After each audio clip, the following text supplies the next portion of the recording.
Astaghfirullahaladzim, astaghfirullah, astaghfirullahaladzim, astaghfirullah, astaghfirullahaladzim, astaghfirullah, astaghfirullahaladzim, astaghfirullah.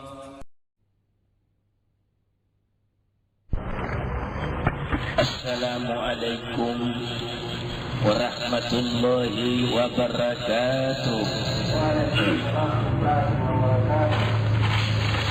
Alhamdulillahi rabbil alamin, alladzi lam yalid wa lam yulad wa lam yakul lahu kufuwan ahad. أشهد أن لا إله إلا الله وحده لا شريك له وأشهد أن سيدنا ونبينا محمدا عبده والرسول لا نبي بعده. اللهم صل وسلم وبارك على سيدنا محمد وعلى آله وأصحابه أجمعين. Hadirin yang dimuliakan Allah Subhanahu wa ta'ala, hari ini kita bicarakan tentang Pura'il Masail, beberapa masalah yang paling penting di dalam dunia, terutama adalah untuk kaum ibu. Al-jannatu tahta aqdamul ummahati. Surga itu di bawah telapak kaki kaum ibu. Hadirin yang dimuliakan Allah, cukup banyak orang yang paham dan hampir seluruh wanita paham bahwasanya surga itu di bawah telapak kaki kaum ibu. Mungkin dikarenakan surga hanya di bawah telapak kaki kaum ibu, sehingga bagi kaum ibu mensepelekan masalah surga. Padahal surga ini adalah hadiah Allah yang paling besar bagi orang-orang yang beriman, baik laki-laki yang mukmin maupun perempuan yang mukminah, baik laki-laki yang muslim maupun perempuan yang muslim. Yang mukmin berarti yang aman, yang muslim dan muslimah berarti yang selamat. Maka masalah selamat ini yang sangat penting bagi manusia. Pemahaman tentang keselamatan itu yang dinamakan bahasa Arab Islam, muslim, muslimah, mukmin dan mukminah.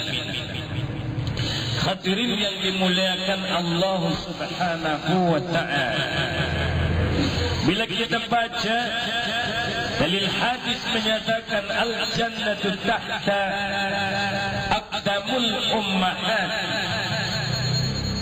surga itu di bawah telapak kakinya kaum ibu. Maka kaum ibu mempunyai fungsional yang sangat besar. Ibu dari segala-galanya. Di sanalah tempat lahirnya para nabi.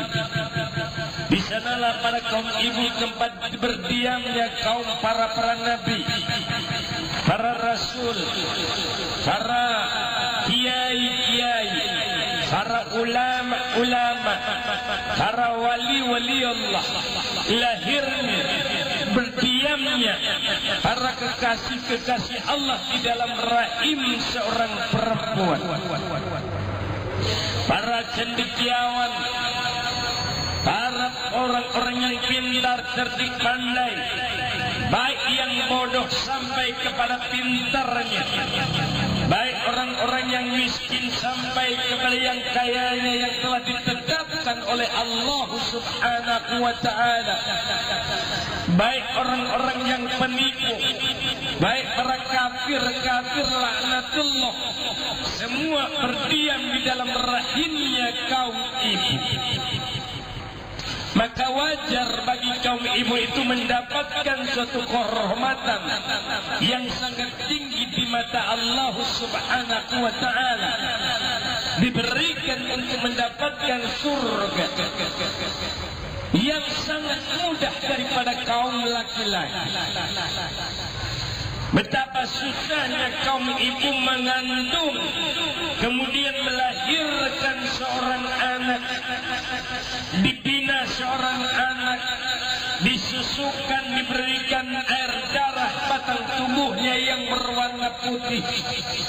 Di susu kanan mendapatkan suatu kenikmatan daripada makanan, dan di susu kiri kenikmatan daripada minuman. Sang bayi yang hidup di dalam rahim seorang ibu kepingin memakan buah-buahan manna wa salwa, laksanakan hidup di dalam surga. Begitu bayi kepingin makan daripada buah, sang ibu mengidamkan makan buah, dicari oleh seorang suami kemana buah yang diinginkan seorang ibu dalam masa mengandung. Kadang-kala buah tidak dapat dibeli karena uang tidak ada. Sang ibu memandang buah itu sudah cukup bagi dirinya. Sang bayi memakan dengan rasa dan perasaan. Betapa indahnya kehidupan di dalam rahim seorang ibu. Terkurung di sana, laksanakan dunia yang sangat besar. Bagaimana rahasia kehidupan di dalam rahim ibu? Sang bayi memakan, diberikan dengan rasa. Kepingin makan apapun, ibu mengidam, disebabkan karena bayi yang dikandung ingin memakan apa yang dikehendaki. Apa pula yang dimakan sang bayi adalah suatu rasa dan perasaan.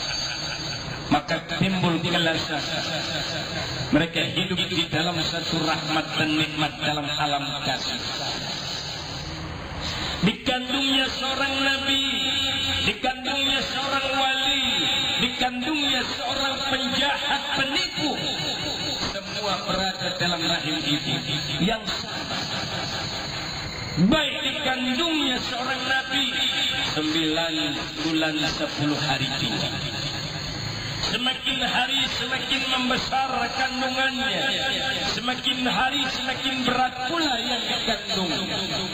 Semasa dia mengandung, doa malaikat berada pada ibu, dan malaikat berdoa kepada Allah agar Allah mengampunkan dosa seorang ibu yang mengandung amanah Allah Subhanahu wa ta'ala. Mulianya seorang ibu tiap hari didoakan malaikat.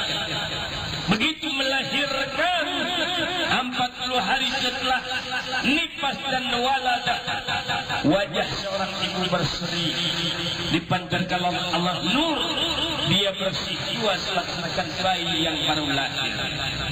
Begitulah kehidupan seorang perempuan yang diangkat oleh Allah derajatnya, mengandung daripada seorang bayi, baik yang dikandungnya seorang nabi, baik pembesar, baik orang kaya dan miskin, tidak ada bedanya rasa mengandung seorang bayi. Hadirin yang dimuliakan Allah, al-insanu sirrihi wa anasirruhu wa sifatihi. Manusia itu rahasia kata Allah. Wa anasirruhu, dan aku rahasianya. Wa sifatihi, dan sifat-sifat. Hadirin yang dimuliakan Allah, pada insan manusia, pada wanita itu terdapat satu rahasia yang besar. Kehidupan di alam perempuan, di alam rahim perempuan, di alam rahim seorang ibu. Betapa indahnya kehidupan di dalam alam rahim. Semua tidak mengetahui bagaimana keindahan itu. Allahu a'lam. Allah yang maha mengetahui dari segala-segala yang ada di langit dan di bumi, yang nyata maupun yang tersembunyi.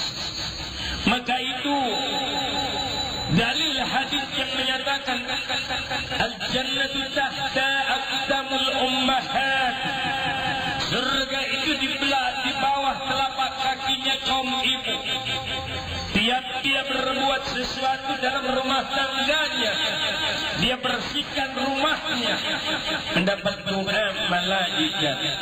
Malaikat berdoa, ya Allah ya Rabb, bersihkan pula perempuan itu daripada dosa-dosanya sebagaimana dia membersihkan rumah tangga.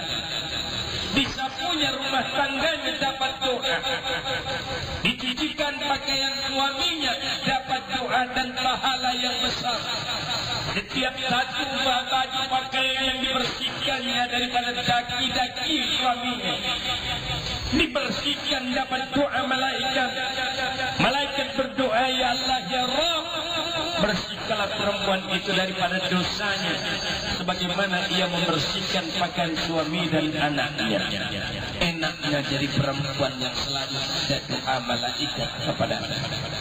Tetapi perempuan yang di dalam dunia sekarang ini tidak mau untuk dapat doa malaikat, sehingga yang dapat doa malaikat pembantu rumah tangga. Istri tidak dapat apa-apa karena proses kebaktian kepada suami tidak ada sedikit pun jua. Dia hanya teman tidur daripada seorang suami. Kapan suami memerlukannya, dia datang melaksanakan hak pada malam hari, membersihkan tempat tidur sepatutnya seorang istri. Malaikat mendoakan kepada Allah agar istri itu mendapat rahmat dan nikmat, mendapatkan ampunan dan maghfirah. Tetapi dalam dunia sekarang istri juga enggak mau mendapat rahmat, maghfirah, pengampunan Allah. Yang didapatinya, dia hanya kawan tidur, tempat tidurnya dibersihkan oleh pembantu rumah tangga. Pembantu rumah tangga apakah dapat doa malaikat? Yang jelas pembantu rumah tangga dapat gajinya. Dia tidak dapat upah dalam dunia, istri cuma dapat tidurnya. Tidak dapat oleh daripada Allah. Al-jannatu tahta aqdamul ummahat. Surga itu di bawah telapak kaki kaum ibu. Memang kaum ibu itu tidak banyak yang mau masuk surga. Hadirin yang dimuliakan Allah, mereka tahu bahwasanya dunia ini sementara. Semua yang ada fata morgana. Rumah yang cantik dia pasti tinggalkan. Harta yang banyak jadi parahin. Hanya kebanggaan dunia yang dicarinya. Akhirat dia tidak mau. Padahal walal akhiratu khairu wa abqa. Hari akhirat yang sangat baiknya, yang kekal. Akhirat inilah yang penting. Nabi Muhammad sallallahu alaihi wasallam menyatakan, sesungguhnya tak kala aku dibawa Isra Mi'raj, aku dibawa oleh malaikat melihat api neraka Jahannam. Lalu aku lihat isi api neraka Jahannam, 3 bahagian kaum perempuan, 1 bahagian kaum laki-laki. Kenyataan ini diceritakan Nabi. Nabi menangis karena memikirkan umatnya lebih banyak dalam neraka Jahannam, kaum perempuan lebih banyak dalam api neraka Jahannam. Maka itu hadirin yang dimuliakan Allah, para ulama, para kiai, para ustaz datang ke masjid-masjid berdakwah, memberikan dakwatul Islamiyah. Rupanya roh daripada dakwahnya tidak masuk ke lubuk hati dan alam pemikiran kaum ibu. Pada akhirnya, dikarenakan tidak masuk ke dalam alam pemikiran, maka rusaklah akhlak. Tidak ada akhlak kaum ibu. Di rumah tangga tidak menjadi rumah tangga yang sakinah. Di rumah tangga tidak rumah tangga ahlul bait. Rumah tangga yang menjadi baiti jannati. Yang kata Nabi, rumahku ini surgaku, baiti jannati. Kenapa baiti jannati? Karena istri adalah ahli surga. Dia berusaha menghibur suaminya, walau dalam duka suaminya. Dia berusaha suaminya supaya jangan duka, supaya jangan sakit perasaannya, dia hibur. Kenapa demikian? Istri yang benar-benar salehah adalah perempuan bidadari yang dikirim oleh Allah dari surga. Sebagai contoh kepada perempuan yang mau masuk dalam neraka supaya taubatan nasuha. Hadirin muliakan Allah Subhanahu wa ta'ala. Surga di dalam rumah tangga dapat dilakukan oleh wanita. Apapun yang ada dalam rumah tangga mau dijadikan neraka seketika, mau dijadikan surga seketika, maka fungsi kamu ibu itulah yang menjadikan surga atau menciptakan neraka di dalam rumah tangga. Ketika kaum ibu itu sadar bahwasanya yang dicarinya bukan dunia, dicarinya adalah surga, maka dia berusaha menganggap suaminya sebagai pemimpin dan mengangkat suaminya benar-benar amirul mukminin, pemimpin orang mukmin, atau paling tidak suaminya memberi salam kepadanya, assalamu alaiki ya bakur rahman. Dan istrinya menjawab, alaikassalam ya babar rahim wa ya amiral mu'minin. Antara keduanya, satu mendoakan, yang satu pula menjawab doanya. Kemudian berbaiat menyatakan suaminya adalah amirul mu'minin, pemimpin orang yang aman. Apabila seorang istri telah menyatakan suaminya adalah pemimpin, maka pemimpin ini bertanggung jawab di hadapan Allah. Kullukum ra'i, setiap kamu itu pemimpin, wa kullukum mas'ulun an ra'iyati, dan setiap pemimpin harus mempertanggungjawabkan apa yang dipimpin. Hadirin kaum muslimin rahimakumullah. Seorang istri di antara 100.000 belum tentu ada satu pun yang berbaiat menganggap suaminya pemimpin. Bahkan dari sejuta perempuan belum tentu ada satu yang menyatakan suaminya pemimpin. Apabila dia menganggap suaminya adalah pemimpin, maka dia berusaha merendahkan suaranya daripada suaminya, daripada pemimpin. Kemudian dia takut kepada Allah Subhanahu wa ta'ala, karena Allah menyatakan, apabila engkau melihat keredaanku, mau memandang keredaanku, mau memantau keredaanku, lihat keredaan suami. Apabila kau suamimu reda, maka aku reda. Bila suamimu murka, maka aku murka. Apabila aku murka dan suamimu murka, maka seluruh malaikat langit dan bumi melaknat perempuan itu sampai suaminya reda. Apabila kepingin seorang suami kepada istri ingin melakukan hubungan sebagai suami istri, lalu istri itu menolaknya, atau istri itu membelakangi daripada suami, maka selama-lama itu seluruh malaikat langit dan bumi melaknat perempuan itu sehingga terbit matahari. Lalu apabila suaminya mulai tersenyum, barulah malaikat itu berhenti melaknat seorang istri itu sendiri. Hadirin yang dimuliakan Allah Subhanahu wa ta'ala, bagaimana nasib seorang istri yang dilaknat oleh malaikat? Maka apabila belum sempat dia minta ampun dan suaminya jengkel perasaannya, lalu mati seorang perempuan itu, tertutup pintu surga, maka terbukalah pintu neraka bagi perempuan tadi.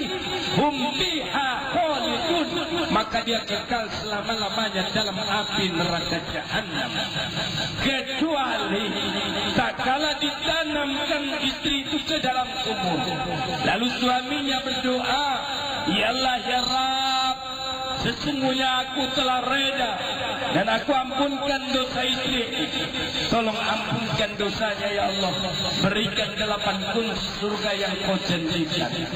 Istri yang durhaka tadi ditutupkan pintu neraka buatnya, maka Allah perintahkan kepada malaikat mengantarkan 8 kunci surga.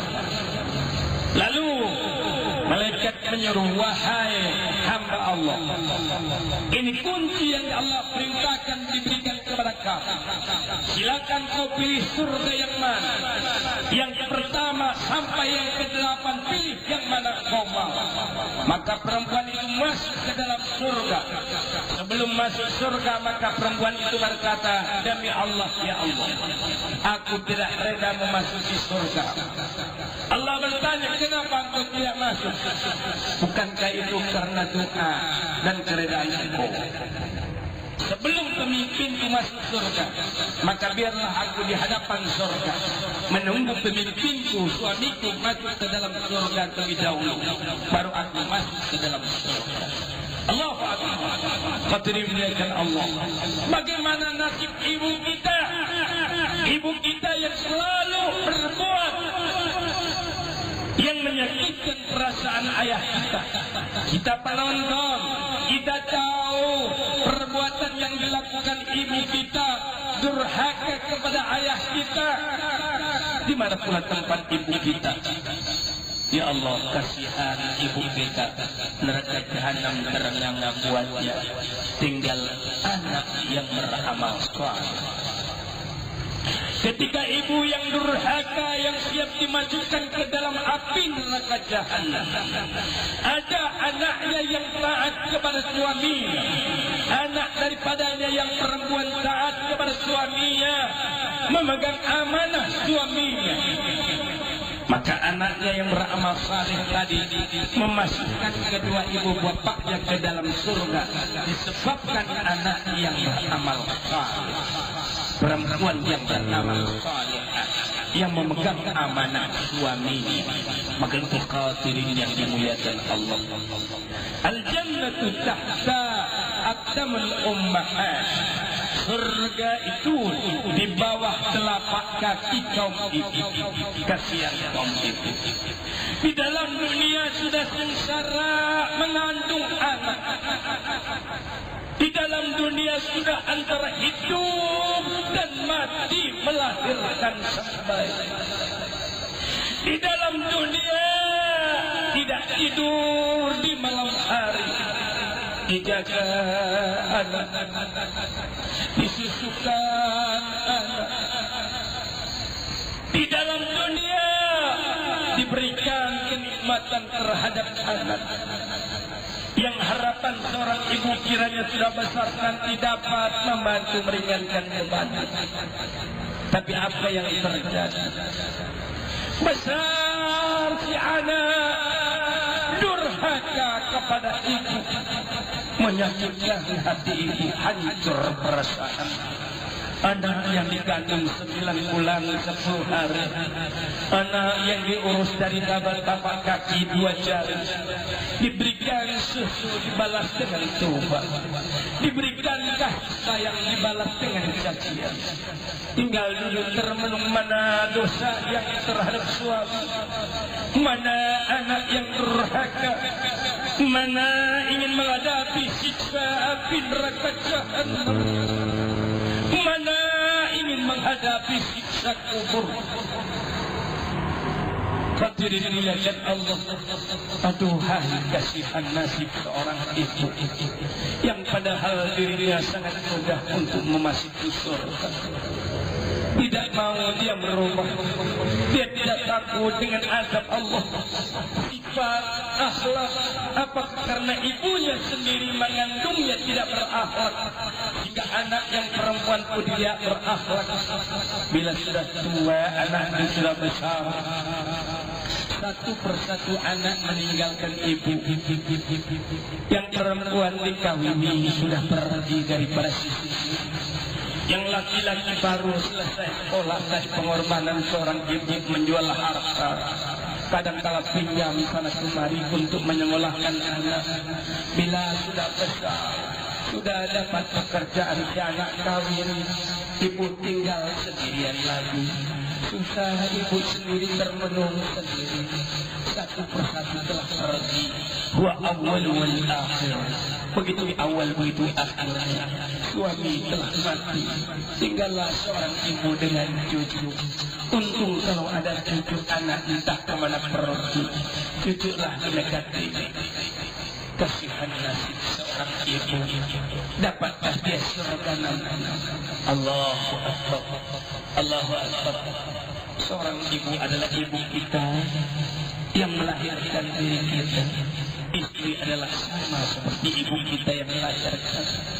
Tetapi kalau dia dimasukkan ke dalam neraka karena kebodohannya dan kejahilannya, karena kesombongan dirinya, egoisme dirinya, Allah campakkan ke dalam neraka Jahannam. Lalu bagaimana kita? Haruskah ibu daripada anak kita, pendamping kita dicampakkan dalam neraka Jahannam, lalu kita dimasukkan dalam surga. Kemudian tak kala kamu berada dalam surga, istri berkata kepada Allah, "Ya Allah, ya Rabb, Engkau tidak adil.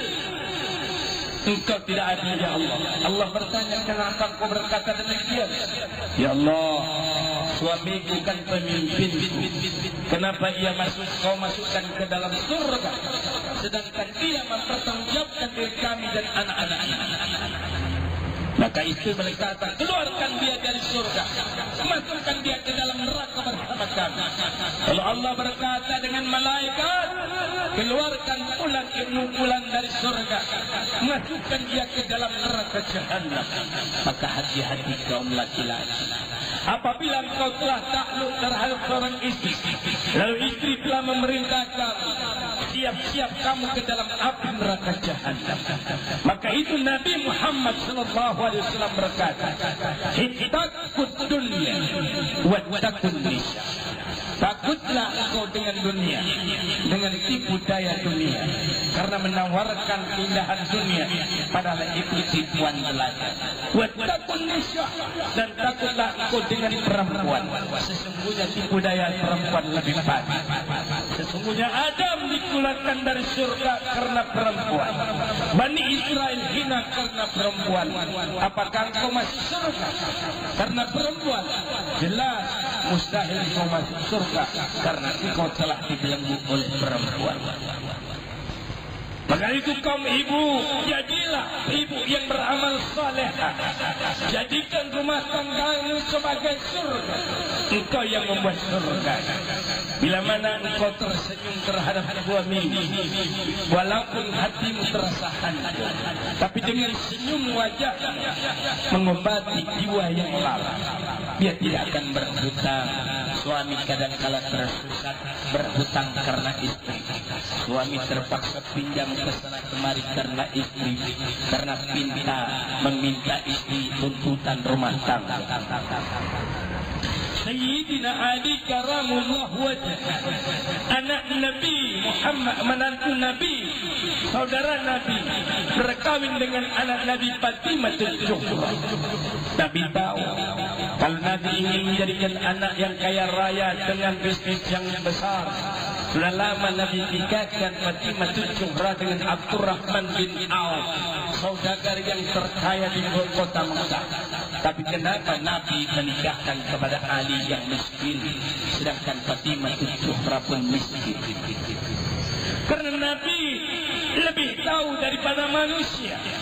Karena dunia ini hanya tipuan belaka, maka dia tidak memberatkan anaknya. Dipilihnya menantu yang miskin tetapi taat. Diserahkannya Fatimah Zuhra terhadap Ali.